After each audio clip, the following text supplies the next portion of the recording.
The Roman Stoic Publilius Syrus said, "Powerful indeed is the empire of habit." And he wasn't wrong.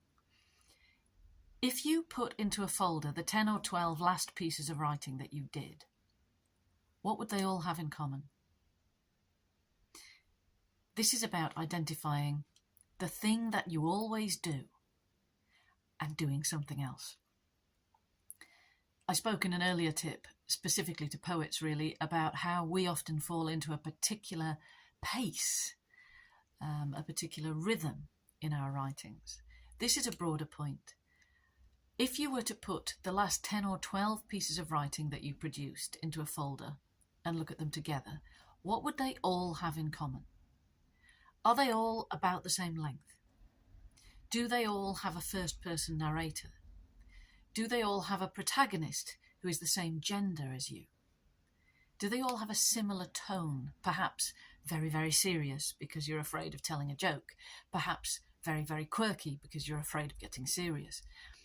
Whatever it is that you always do, try doing something else and see how it changes what you write.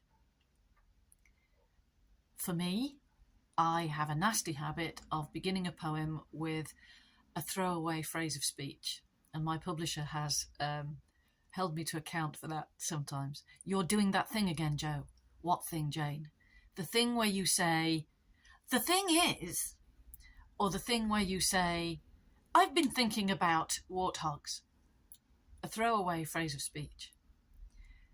She spotted that, and I hadn't spotted it. One thing that poets often do is they write poems of about the same length.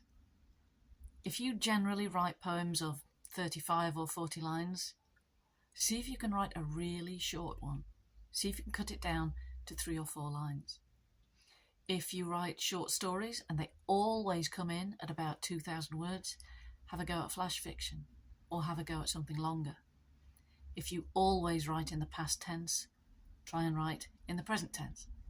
You get the gist. Whatever it is that you always do, that may have become your comfort zone. Have a go at doing something else and see what results. It will force you into different patterns of thought, into different viewpoints, into different rhythms, and it will do you no harm at all to try.